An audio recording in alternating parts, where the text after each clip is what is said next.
warmly welcome all of you to another episode of the Wilderness Insight, which is a project done by the Wilderness and Wildlife Protection Society of Royal College, where we interview professionals from the wildlife conservation field.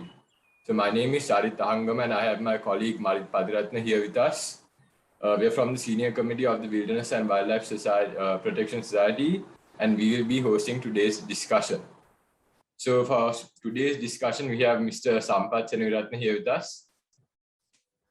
Hello, sir. Hello. Yes. Hello. Yes. Before we move on to our topics of discussion, sir, could you give us a brief introduction about yourself and your fields of study?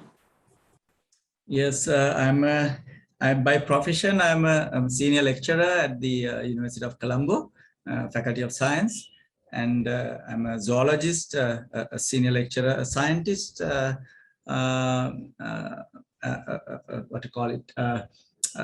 specializes on evolution and molecular ecology. And also as I mentioned, I'm a senior lecturer in zoology and environment sciences. That's kind of my job. My hobby, I'm a birder and a backpacker, and a kind of a globe trotter. So I traveled across the globe to see birds. And in Sri Lanka, I do camping, outdoor work, hiking, trekking, mountain climbing and all, as well as I'm a painter and I'm a scientist. So I've done work in Alaska for my PhD, and then I worked in the Rocky Mountains and Amazon for my postdoctoral work. And then in Sri Lanka and in our region, I have students working in India in the mountains of Western Ghats. I have students in Malaysia, and then in Sri Lanka, we look at seabirds in the Ramas Bridge of Mannar, and we look at how mountains create new species in the mountains of Sri Lanka. And also I have a active program in Alaska as well. Yeah, over to you.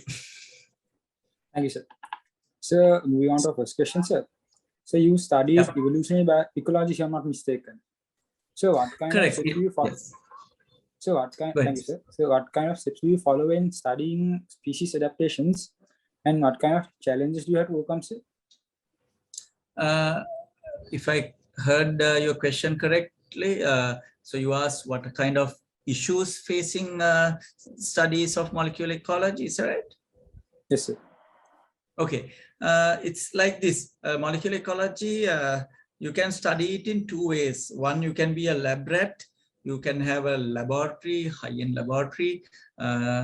Most molecular ecologists who are resorting to that mode where you have lots of lab time tend to be either genomics or geneticists or molecular biologists or biochemists.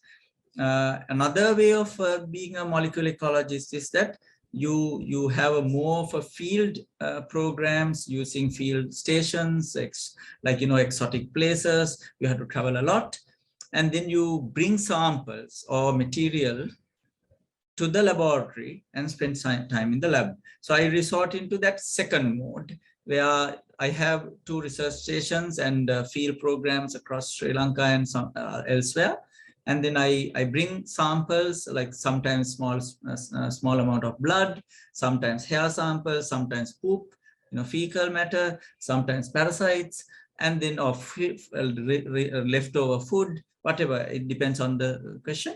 And so go into the field, and doing field work is very challenging wherever you are.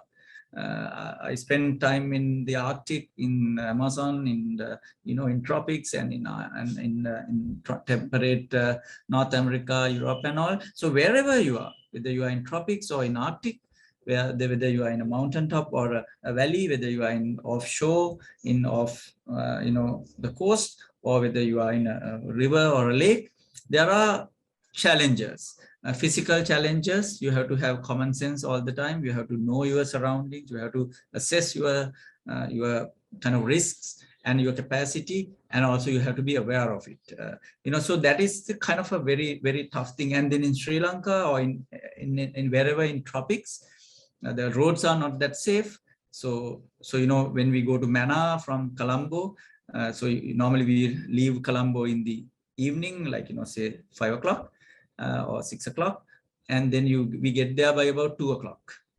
This is Talaimana, and then so traveling at night, traveling in very hazardous conditions, so that has issues. And then when you are offshore, when you're working offshore, the boating related accidents, water related accidents, snakes, animals, mostly people related issues. You can have like some person who might not be that friendly, or so that risk is always there.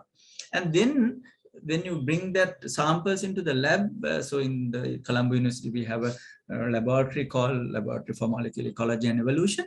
So there are a lot of challenges, there are chemicals, hazardous chemicals, carcinogenic chemicals, and so on. So working, and then you need permits. You need to renew these permits. They are sometimes can be tricky. And then finding funds, money, these are expensive work. In the laboratory work, very expensive, field work, very expensive. And accommodation, food. So logistics, basically challenging, but it's a fun way of living. Yes, so now you mentioned that there are many issues that you face when you are going on with research, and most of it has to do with logistics. Now, so you also mentioned that you have worked in many different countries and places like Alaska and so on. So how has that experience been working in different environments? Because some places are totally different from one another. So how has that experience been, and how has that helped your career working in various situations? Yeah, it's like, different people are different, right? So I like challenge myself, and I like adventure sports. I like outdoors, and I like basically ruggedness. Like I like to drive rugged vehicles. I don't like to drive cars. I like to drive jeeps. I don't like to take guided tours. I like to travel by myself. I don't like to spend time in expensive hotels. I like to go into cabins and camping sites and so on. So it's a kind of the type who you are. So that fits the travel, like my mode of research and my mode of science that I do fits that. And also I'm a backpacker, so I like to travel, uncharted places that no guidebook would tell you where to go and what to do. That there are such places are in Sri Lanka. Such places are common in Arctic and places where fewer people. Such places are common. But places where full of people like Sri Lanka, still you have such places, because you can go to random destination and you don't know anything. So then that experience, you might not know what kind of food they would eat, what kind of language they talk, speak, what kind of norms that these people would operate. Still, it's kind of its novelty. And so the thing is that at this other hand, the basic rules apply wherever you go. You can be in an agricultural field in tropics, an agricultural field in temperate, an agricultural field in desert. The basic rules are the same. The way people treat you, the way landowners treat you, doesn't change much if kind of a basic smile, like a small talk helps. That's a human angle. Animal angle, you need to read a lot. You need to read a lot. You need to know your bearings. You need to know, sometimes when you are in remote field places, you have to know the language. Like if you are in South America, you have to know Spanish. If you are in North America, you need to know English and slang, depending on the location. If you are in Asia, a nice smile would do in most parts of Asia. In India, you don't need to know a language, you just smile. And then you mention Mahalinga, Muralidharan, depending on the state, and Arjuna and Sanajaya Surya, depending on the age, you'll get everything get covered. So it's just like common sense. And then if you're in Eastern Asia, sometimes a smile might not work, but just basic common sense would work. So like that. So these are, I think, over time, when you travel, when you are in that mode, if you are traveling not on an AC vehicle, air-conditioned vehicle, if you are traveling in public vehicles, you quickly learn the ways, the religion, the culture, the value systems, and then you adapt. Similarly, natural history. Wherever you go, even in Sri Lanka, not like mountains has its own biodiversity, different animals, no poisonous snakes. Dry zone has a lot of thorny trees, comfortable because it's breezy, like windy, but lots of venomous snakes. And in wet zone, there's venomous snakes and leeches and mosquitoes but humid and so on. So diversity of life also varies from location to location. So you need to read, you need to know that it's a game that you are always on. There's no off time. Okay, over to you. Yes, so like you said, for you, like just more than research, it is almost a lifestyle. Is that right?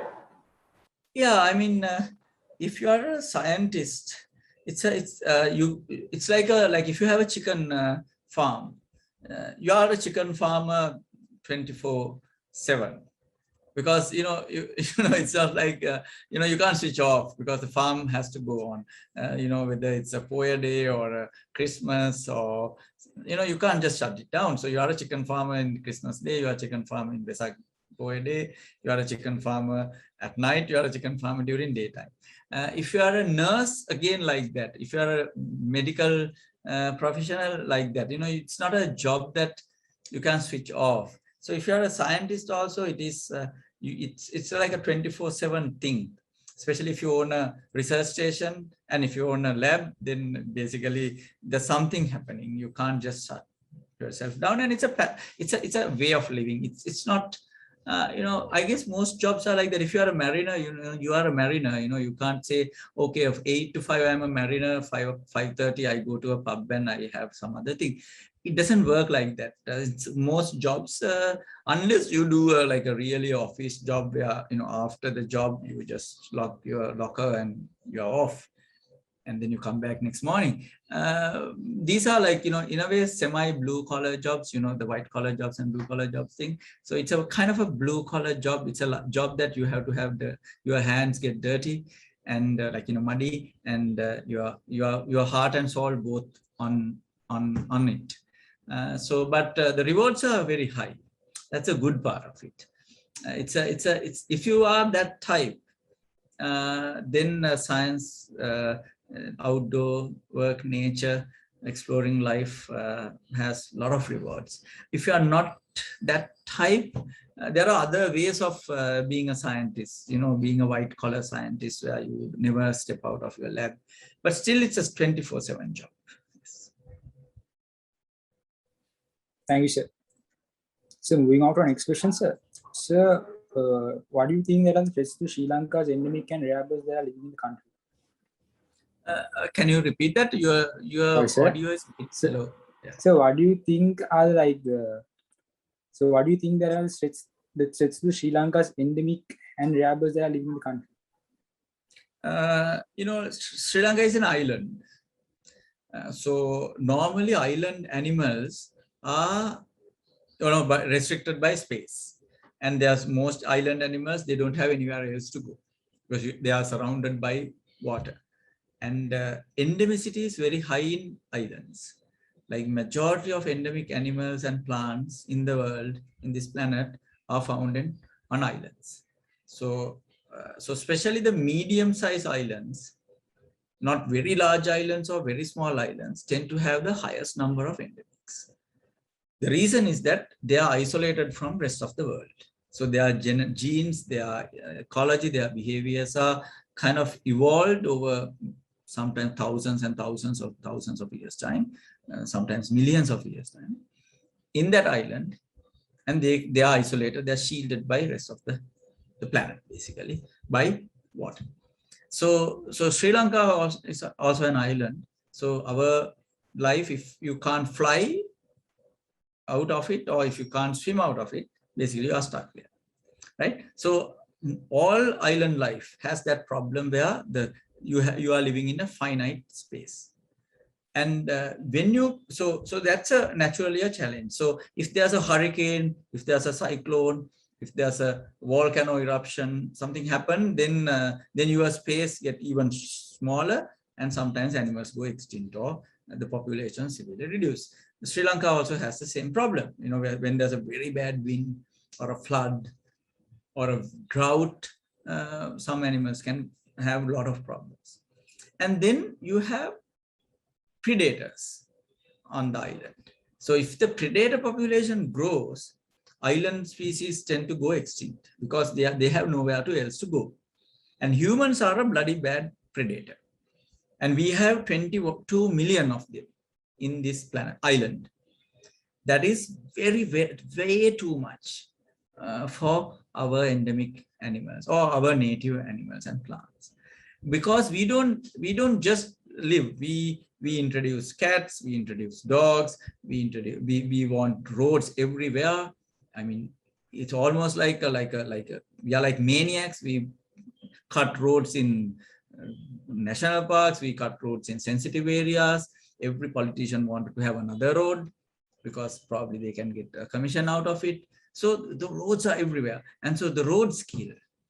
And in the process of building roads, animals kill and plants die. And then our predators kill, and our vehicles, our houses, and none of us wanted to have snakes and animals inside our houses, wildlife. So we are expanding like a cancer across the country. Our population grows extremely all over the place, into the wilderness, into the wild places. And so that is the biggest threat. And we don't just live, we cut trees, we cut forests, and we burn forests, and we shoot animals, we trap animals, we allow to eat meat. So all these affect native animals. But the ones that are only found in Sri Lanka, like endemic birds or mammals or endemic fish or endemic any animal or plant, they have nowhere else to go. So they have to somehow survive in this madness. So that is the biggest problem for these animals. And on top of that, since we cut forest, simply, we make this planet or this country slowly unbearable for life. Because the temperature is growing, the kinetic energy of the planet is increasing. Because of that, there are severe droughts, severe rains, severe floods. So that all affects these animals and plants as well. So those are the biggest problems. Over to you, Marit. So now you mentioned us humans being predators, and but see now, people are aware of global warming due to deforestation and all of those things, but still we see a lot of trees being cut down and forests being encroached by villagers and all sorts of those things. So do you think it's just because of the lack of knowledge, or do you think that the people just don't care? I think it's just people don't care. Partly because the problem is, there's a global viewpoint and a local viewpoint. Say, think of a situation. If you are stuck in a small island, you are on a boat, and then suddenly your ship got ship is kind of a wreck. Now you just float, and eventually you come to a tiny island. Right now, your world is that tiny island, and you would eat whatever you could. You would do whatever you could to survive. And you see only that tiny place, right? And that's one way of living. And still you can survive. You eat every fruit, every flower, you drink every water, fresh water available. You eat every animal that you could kill. And I mean, that's the only way that you could live anyway. And another scenario is that you are on a satellite or you are on a spaceship. And you can see the entire planet like a big blue mass. Right? So now you have a broader viewpoint. You can see continents, you can see the ocean, you can see the whales, you can see the tiny fish, you can see the big schools of fish. So then if you are hungry, what you do? You can pick. I eat, the green lush something over there, and I eat the best fish that is sustainably harvested from there. I drink less polluted water from there, and so on, right? So that is how it works. So when you are a villager, your world is a tiny village or a small area, then you are in that survival mode where you really don't know the broader views. You just cut trees and you burn it and you eat whatever the food that you can eat, and you live a simple life. The problem is there's 7 billion people in this planet. So the planet can't afford to have that simple survival kind of a lifestyle. But you wish that you will have that broader viewpoint where you decide, okay, we'll keep, say, yala for animals. We don't touch yala. Even though yala has good animals that has like tasty meat, we don't touch. Instead, we have like chicken farms, cattle farms, whatever, where we eat meat. And we have, when we want eggs, we don't go to collect eggs in offshore islands where rare seabirds breed. We go and get eggs from a chicken farm. For that, we rear chicken. So you can plan that out. The problem is the people have this both modes. Those who can understand this global scenario would able, like if the leaders and then if the general population support that the second form of life where we assign places, we assign rivers, certain rivers for fish, certain rivers for fishing. We assign certain grasslands for animals, certain grasslands for cultivation. We assign certain forests for timber, certain forests for ecosystem services like freshwater, production of freshwater, production of oxygen, production of good soil, and production of clean air. So then you can assign, say, if you have Sri Lanka, you can have, say, about 30% of the country should be pristine wilderness for recreation, for animals to live, for life to sustain, for water to flow, for air to, or trees to make clean air, for the protection of soil, and so on. And those animals, especially the insects, would support the agriculture by pollination. The clean air is important for people to have a healthy, respiration. The clean water will provide us water, and so on. And then you have, say, another 1/3 of the country for agriculture, and another 1/3 for humans to live. But you can't plan that way, because most people live in that first type of lifestyle where you just scrape things off from the land.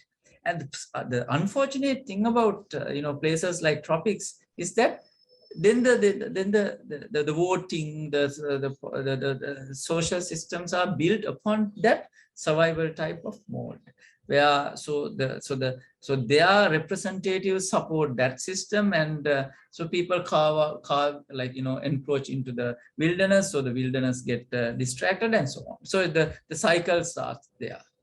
That's where the problem. So it's not simply ignorance, but it's, I think, broadly speaking, it's ignorance. So people like you, people like I, we have to fight to kind of bring sanity, to kind of, to inculcate these quality lifestyle principles into the society. It will take, it's a long journey, but it can be done. Yes, so now you mentioned, so as an example, Yala being, separated from everything else and, preserved for the animals and stuff. But so now moving on to a bigger issue, we see lots of hotels and stuff, being built in these premises, and even, Now you mentioned that there are specific farms for, where trees are cut down for paper and stuff, whereas the national parks, preserve these trees. But see, nowadays we see a lot of deforestation happening in the Sinharaj rainforest, for example, and there are many hotels being built inside of these natural habitats as well. So now these environments, they are the habitat for a lot of endemic species as well. And from a tourism point of view, these animals and plants are actually an asset to our country.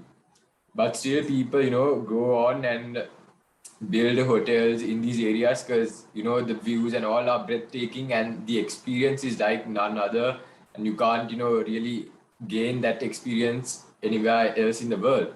But do you think people are almost short-sighted on the matter? Because yes, you build a hotel aiming to gain a lot of attraction due to these environments and animals, but you are also destroying their habitat and making them go extinct. So in a few years' time, you might not have that much of an attraction for the tourists because the said animals and plants, that environment is not there anymore because these hotels and over visitation has destroyed it. So what is your take on that? Yeah, there's a term for that. It's called the tragedy of the commons. That the animals, plants, endemics, it's a natural wealth. Increasingly, there's a huge market for that. And so there's billion-dollar industry, right? Simply just to watch birds. Global birding industry is one of the fastest growing outdoor sports in the planet. And in Sri Lanka also, we get like really, since we have 34 endemics, we get so to see all the global Twitchers means the ones that who go and try to count as much as possible birds in the planet. If they want that 34 to see, they have to come to Sri Lanka. And Sri Lanka being a global hotspot in wildlife, outside Africa, it's a best leopard viewing place. It is one of the best blue whale watching spot in the planet. Sri Lanka has the highest density of amphibians in the planet, and so on. So very high endemicity anyways, that means very high percentage of endemic animals and plants in Sri Lanka. In Singaraja, almost 3/4 of the trees are endemic, only found in Sri Lanka. So these are, it's actually, this is dollars. This is hard currency. It's like we were born in a gold mine. So we should never be poor. We should never be, begging money from foreign nations. But like a person who was born in a gold mine, somebody else comes and dig the gold, and you are a poor kind of a gold digger, and you continue to live like that for generations. So why? Because our common wealth been, kind of taken by few, or it's called the tragedy of the commons, because there's nobody to speak on behalf of it. That, for example, like there will be so many people who can benefit from elephants, because Asian elephants, Sri Lankan elephant, among the Asian elephants is the biggest and very, very gentle and huge attraction globally. Like if you are a person who lives in Europe or North America, that's where the big money is, or Australia for that matter, or Japan. So the Asian elephant or elephants are not they don't live in any of these places. So they wanted to naturally come and see at least once in their lives. And Thailand and Sri Lanka is the best place to see Asian elephants. So they would come. But the problem is, why we kill elephants? Why? Because they come to our chili plantation, or they come to our corn plantation, and corn and chili both are very low quality material. You can't earn, like corn is one of the cheapest commodities in the global market, and we kill like $1 million thing for a bunch of corn cobs. Or we kill a lot of elephants in sugarcane. Sugar is one of the cheapest commodities in the global market. And somebody planted the large plantations of sugarcane in elephant corridors. Why? Because those planners didn't understand the value of elephant as a money generation thing. So these like I can show you many examples. Like what you said, like like a forest is a tourist attraction. It's for people within the country. It's an attraction. Because even like, not just foreigners, like we wanted to go and see that forest and those places, right? So it's an attraction for us locals as well as foreigners. And so people who own such property could earn an honest living out of it. But if you overdo that, then you yourself destroy it. So that's where you need that balance, where you can use it, but there is a certain, if you push beyond certain threshold, you deteriorate it, and then you kind of basically ruin your business. The unfortunate thing is people who ruin it would move somewhere else. So, and ruin it again in somewhere else. So those are the things I think the proper management, proper understanding, and proper laws would to prevent such overexploitation. You can have chili plantations, you can have corn plantations, you can have a like electric fence surrounding these plantations where the elephants can go around the plantation and you protect your plantation. And the elephant will give money to the hotel owners, and the farmers will get money from the plantation. So that's where the management comes. But essentially, you need to give that space for the elephant. You can't just have land being divided the way you want and then ask elephant to use an alternative way. They can't do that. They will, if they want A to B, they will go A to B. So you have to make sure that you provide that path. So those sensible management, especially wildlife management, environment management, comes from the knowledge, and that's what is lacking. Yes, so now you mentioned about human-elephant conflict, which is one of the biggest problems in our country right now. But nowadays, we see a lot of villagers blaming that on the elephant. So, and see, I don't know whether it's their fault. You can't really blame the elephant. But these villagers, they don't really have anywhere else to go because there is no proper system in place where both the farmer and these villagers and the elephant benefits from it, right? There is no system in place and there is no proper management. So what do you think about that? What are the steps that we can take to minimize these incidents?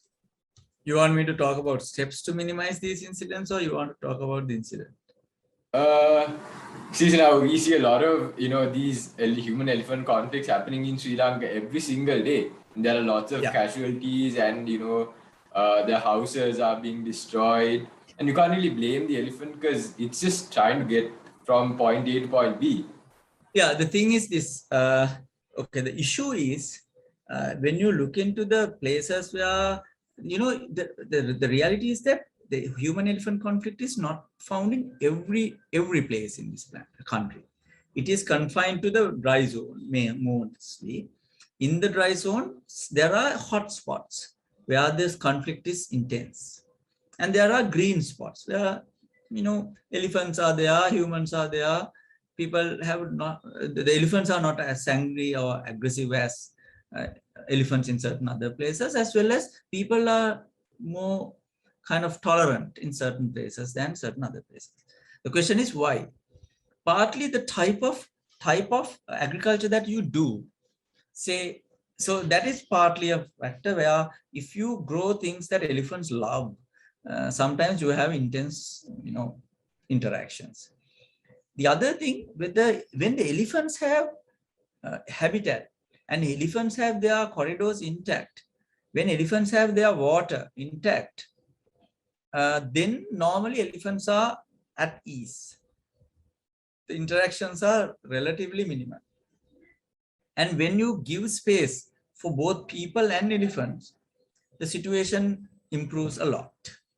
And then here and there, one rogue elephant might go this way and one rogue human would go and kind of do trouble in both ways. But there you need electric fences and laws. So the places in Sri Lanka that has that thing in place, you don't hear any problems. And then you hear human-elephant conflict all the time in certain areas. That's the problem. Sometimes a politician gave land blocking the corridors, or unruly villagers, even though they have land, they go for more land. You know, it's not always like that sorrow picture where, you know, landless community goes and settle in an elephant habitat. In most cases, it is the greed of the people who kind of encroach knowingly into the elephant habitat, and they almost will know that elephant will come, and then they blame the government or the wildlife officials or the government officials or somebody else or the elephant for that. But when you look at it, half of the situations, it is the people, ground level faults. Either they are leaders like local politicians or local officials disregarding the capacity of the elephant and the needs of the elephant doing that, or the people themselves breaking the laws and going and doing it. And in the other 50% of the situation, that's where the proper management should come, where you have to get people where they belong and properly demarcating the elephants where they belong. And then you have management. So it is easier to say than done, but you can do that.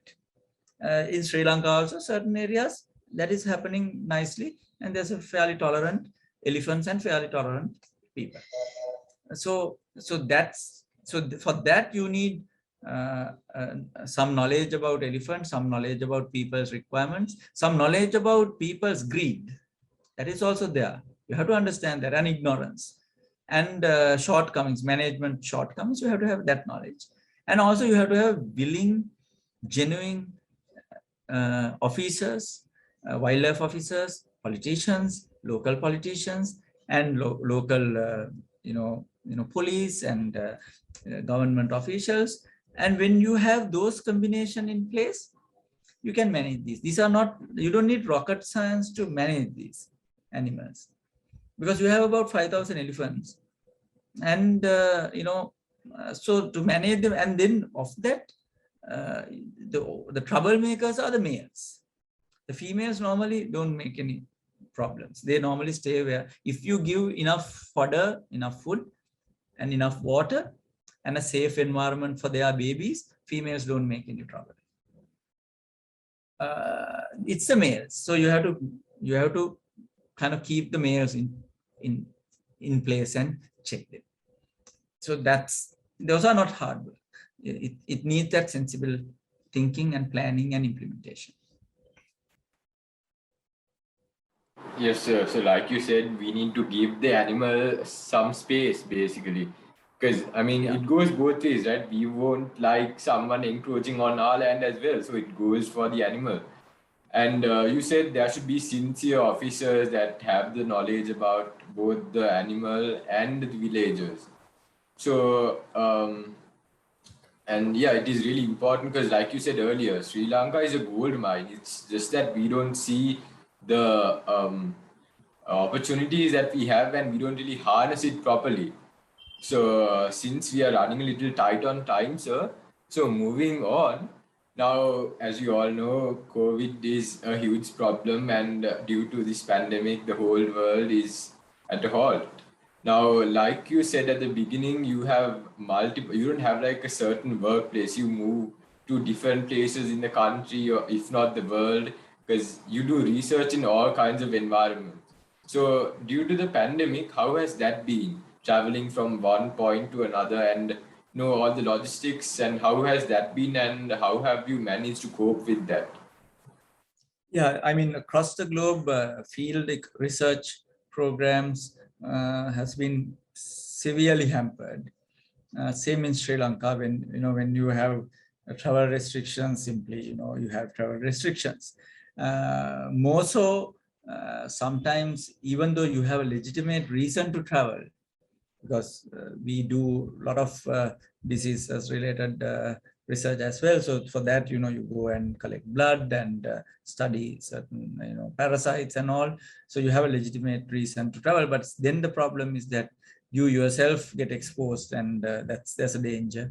And also sometimes, especially when, a vehicle from Colombo with the number plates and all, when even though you have the every reason to travel to a village and to interview people or sample blood or whatever, but then the people get afraid, there's people from Colombo here now and infecting us and so on. So there's a social angle there, there's a life, medical angle there, and also you don't want to infect, you don't want to go to these exotic places and infect people, so that is there as well. So it's all affect. And then funding sources, because the attention is now, the entire world is in that survival mode. It's like you are back in that small island now, you try to survive somehow. So then, your regards about the nature, the knowing the life and its processes is relatively low in terms of priority. Your priority is to, how to survive, how to find the next vaccine, how to increase the efficacy of the vaccine and so on. So you are back in survival mode. So that is hard for certain research and certain aspects. But in the type of research that I do, it's not that bad in terms, because now people understand the value of science, the value of knowledge, the importance of knowing the evolutionary origins, phylogenetic origins, how mutations take place, and how genomics work in animal evolution. So now, never before, people had this much awareness about the importance of data, biological research, importance of mutations. So it's, in a way, for me personally as a scientist, there are challenges, obviously, there are dangers, there are issues with sometimes funding, but at the same time, there's lots of opportunities to,